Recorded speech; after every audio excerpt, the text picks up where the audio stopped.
This podcast is about entrepreneurship, spirituality, and self-care. My name is Lourdes, and I am the host of the show. Thank you for listening today. Hi, welcome back to the show, and thanks again for tuning in. And real quick, before we dive in, I was going through some old blog posts of mine the other day. Stuff I wrote, probably 2 years ago now, maybe even a little bit longer, back when I had a totally different website. And I found this one post about energy healing, and I read it back tonight and thought, you know what? This needs to be a conversation, not just something sitting on a blog buried somewhere on the internet. So that's what today's episode is.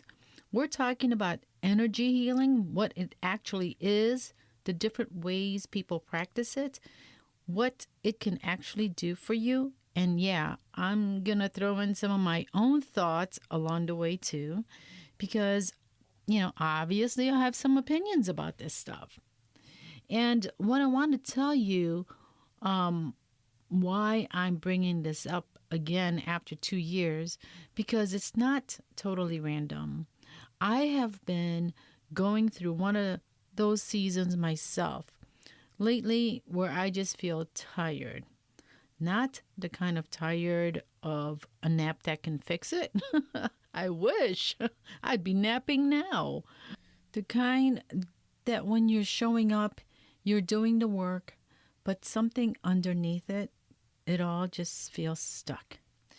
And when I went back and reread this old post, I just have to actually do it instead of writing about it for other people. So honestly, this episode is as much for me as it is for you. So let's jump right in. What even is energy healing? Because I know for some of you, this might be brand new. And for others, you've probably heard the term thrown around 100 times and maybe never actually gotten a real explanation. Here's the simplest way I can put it. Your body just isn't bones and organs and skin. It's energy too. Your mind, your body, and your spirit is all connected. It's all one system. And when that energy is moving the way it's supposed to, you feel great. You feel good. You feel like you.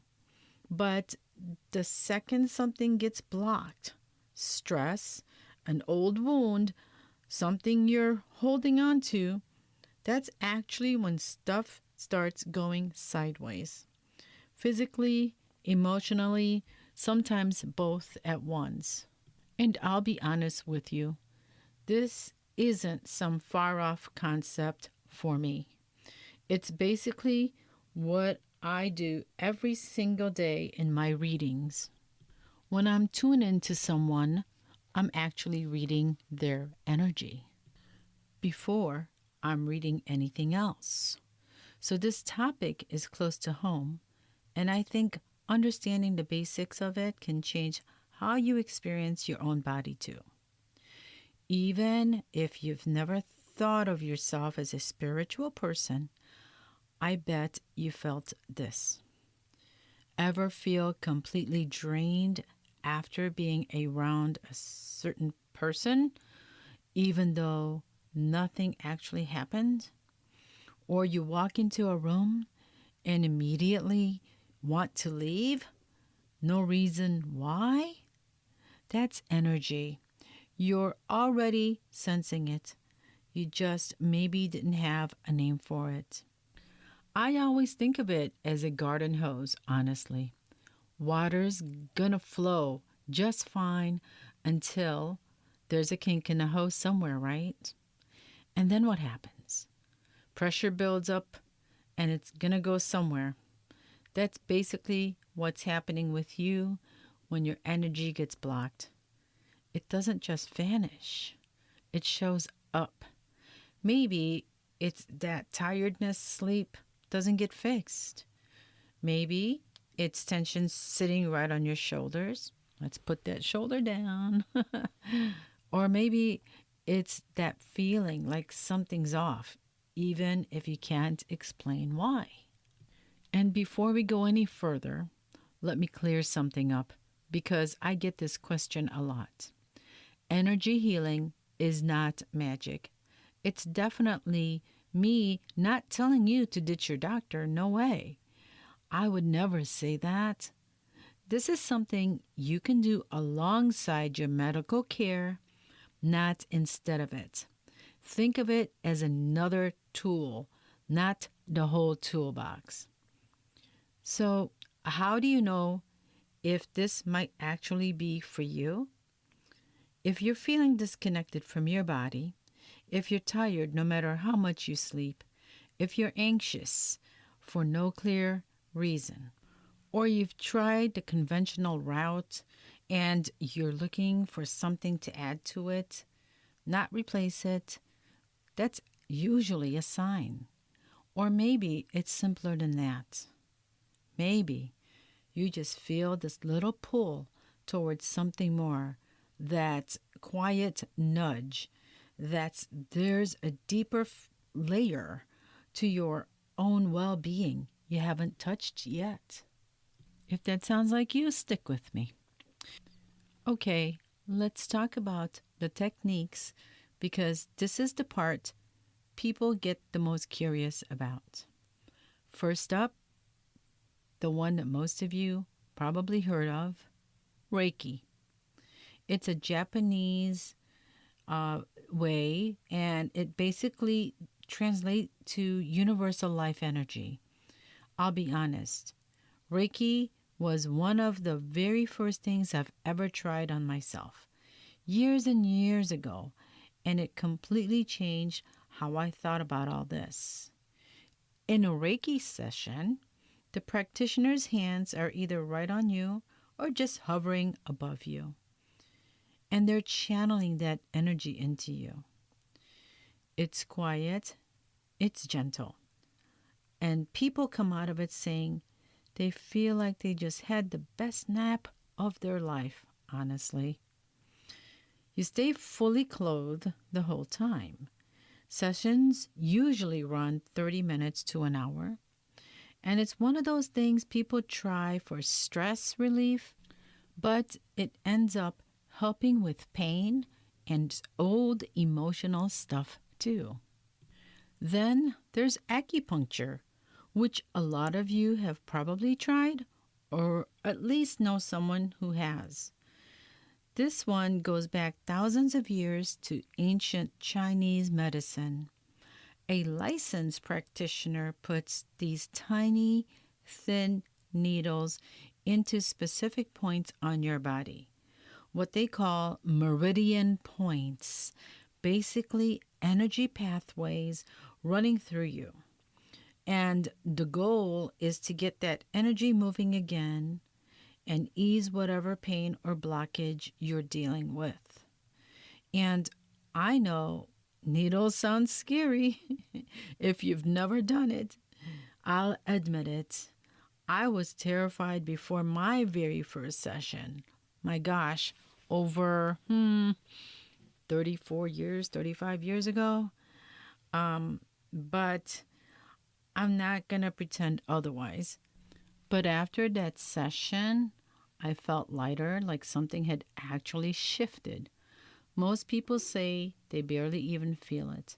Honestly, it's nothing like getting a shot. The needles are super thin, and I didn't even feel some of them go in. Now, this next one I love talking about because you can literally start today at home. No appointment needed.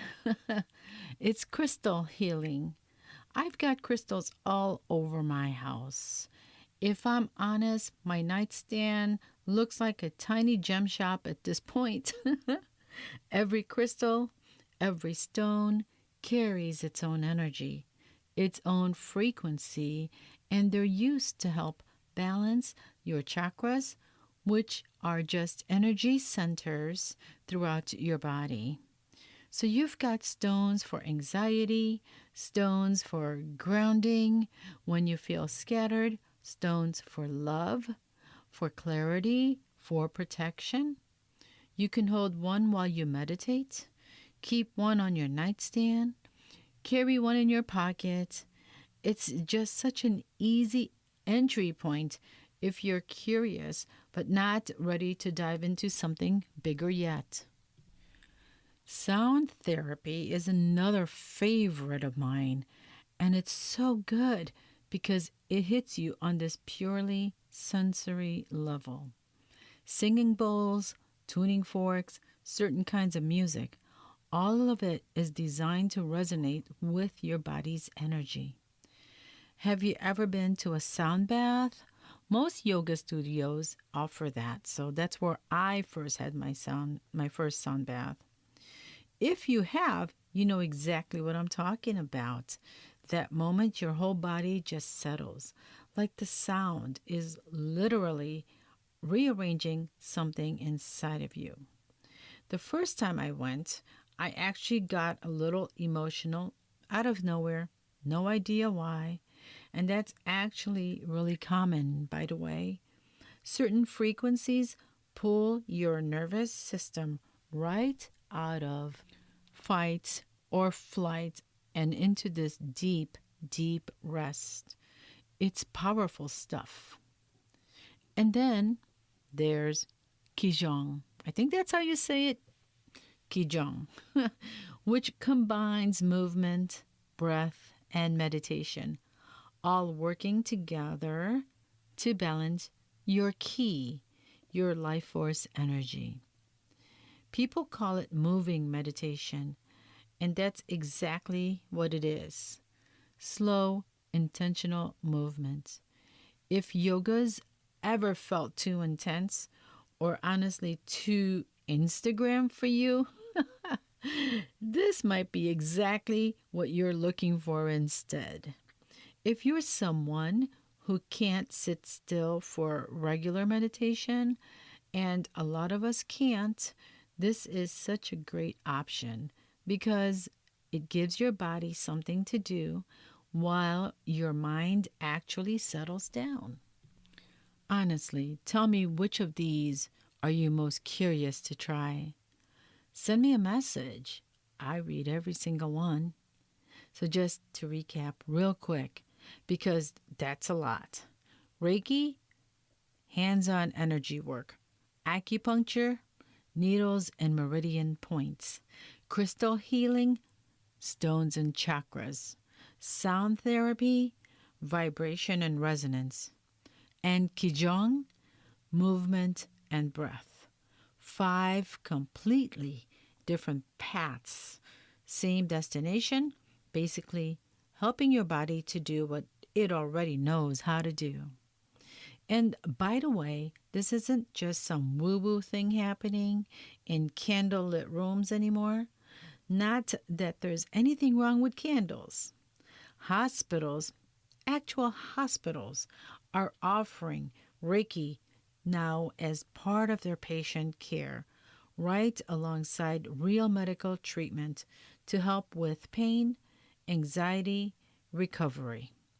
When ancient practice and modern medicine start showing up in the same room, that tells you something.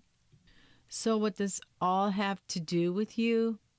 Let's talk about benefits because I don't want this to sound just like a nice idea.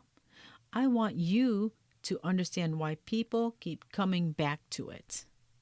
Stress relief is the big one, obviously. Your nervous system calms down. Tension you've been carrying around starts to release, and a lot of people feel that shift just with only one session. Then there's pain. And again, I want to be really clear. I am not saying to skip your doctor. I am saying this work alongside whatever treatment you're already doing, and a lot of people find real relief when they add it in. Emotional stuff, too.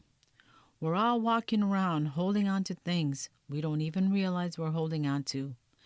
Old grief, old fear, patterns that just live in the body, whether we want them there or not. This kind of works help release that. And honestly, just overall vitality, better sleep, steadier energy, that feeling of actually being you again instead of running on fumes all the time. I've watched this happen with people I work with. That moment someone just exhales, like they didn't even realize they were holding on to their breath until it's gone. That's really the whole point of this work. So if any of this is landing with you, here's what I want you to do. Don't go overboard. You don't need to overhaul your whole life or pick one thing and commit forever. Start small. Grab a crystal. Look up a sound bath near you. Book a session with a Reiki practitioner just to see how your body responds to it. And hey, if you want some help figuring out where to even start, that's literally what I do. You can find me over at mediumlourdes.com. I would love to help you figure out what your body and your spirit are actually asking for right now. Because here's the truth. Everybody's healing journey looks different. There's no one right way to do this. There's just the way that's right for you. And if you're sitting there thinking, okay, this all sounds nice, but where do I begin? I get it. It can feel like a lot when there's 5 different things thrown at you at once. So don't try to do all 5. Just pick the one that made you go, huh, interesting, when I described it, and start there. Okay, before I let you go, one quick note, because I always want to say this clearly. I see this work as complementary. It goes alongside your doctor, your therapist, whatever care you're already getting, not instead of it. Nothing here is meant to diagnose you or replace any treatment. This is just me sharing what I know and what I've seen work. If this episode gave you something to think about, do me a favor and follow the show. Leave a quick review. If you've got 30 seconds, it genuinely helps more people find this. All right, that's it for now. Trust your body, trust your process, and I'll talk to you next time. I hope that you enjoyed this podcast, and please share this episode with your friends. Please subscribe, rate, and review this episode. Thanks for listening.